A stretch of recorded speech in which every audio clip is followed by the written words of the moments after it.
Hi, I'm JoDee Curtis, co-host of the JoyPowered podcast. Today, I'd like to talk about creative problem solving. In the book, Flight to Creativity, Dr. Ambassador says that most adults use less than 10% of their creativity on a daily basis. Less than 10%. Is that true of you?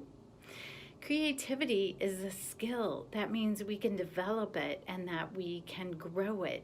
It's not a talent, it's not a strength, it's not something we were born with, and it's not a requirement for hire, even though I see that on lots of job ads.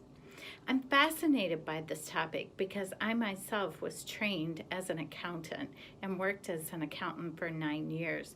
Not exactly a profession you think of as being creative. As a matter of fact, creative accountants go to prison, right? So what stops us from being creative?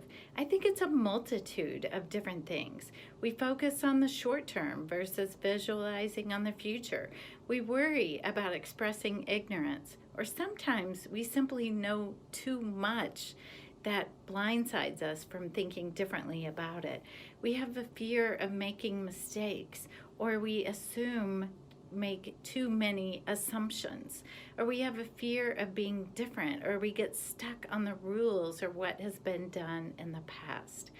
I like to think of it as a 4-step process: clarify, ideate, develop, and implement. So let's start with clarify. We identify the goal or the challenge in front of us, describe it, and generate data around it to get a clear understanding of the challenge. We can sharpen our awareness and create challenge questions. And I like to start always with the question, how might we? As opposed to asking, how can we solve this? How might we solve this is a more inviting question to ask. So many times when we're in a group or working on a team, we jump to thinking directly about how can we solve this problem right away without clarifying the problem itself. I'll give you a quick example of that. There was a Harvard Business Review case study about a hotel that was getting a lot of complaints about slow elevators.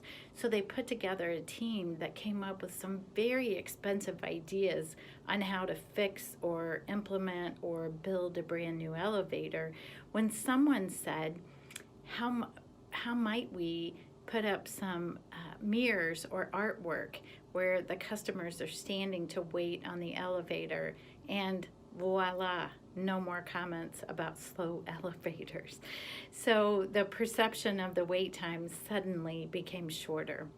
Step number 2, ideate or brainstorm. Think about suspending all judgment, accepting all ideas, going for some wild ideas to begin with, then combining and building on those ideas. Going for quantity. So many times we stop too early and the best ideas might come later. And shift your view. Think about the problem from a different perspective. If you're the owner, think about it from the customer's perspective, or from the salesperson's perspective, or from the person on the floor doing it. And stop those killer phrases like, that's a good idea, but it's against policy. It works in theory, but not in reality. It costs too much. It's not in the budget. We don't have enough time. It's not our job. That's not our problem. We've never done it that way, right? You might need to incorporate some of those thoughts as you get down the line, because maybe it's not in the budget, but think big at the very beginning. Step number 3 is to develop or evaluate those ideas. Come up then, once you've listed all the ideas, with what are the best ideas, and then put your evaluation criteria in. Like, could be lots of different things, but maybe it is budget, it's resources, it's time. Do you have a year to solve this problem, or do you have 2 hours to solve this problem? And then step number 4 is to implement. Don't create a great creative problem-solving process and not implement the solution. So we have to put that in action. And guess what? we might create some new challenges or some new problems because of that. Some key things I do every day to increase my creativity. Number one, I live my strengths. The more we live our strengths, the more likely we are to be more creative. The more creative we are, the more often we are able to find uses to use our strengths. So it's a cycle. Number two, I get 8 hours of sleep a night. Numerous studies and research out there talking about the importance of getting a good night's sleep.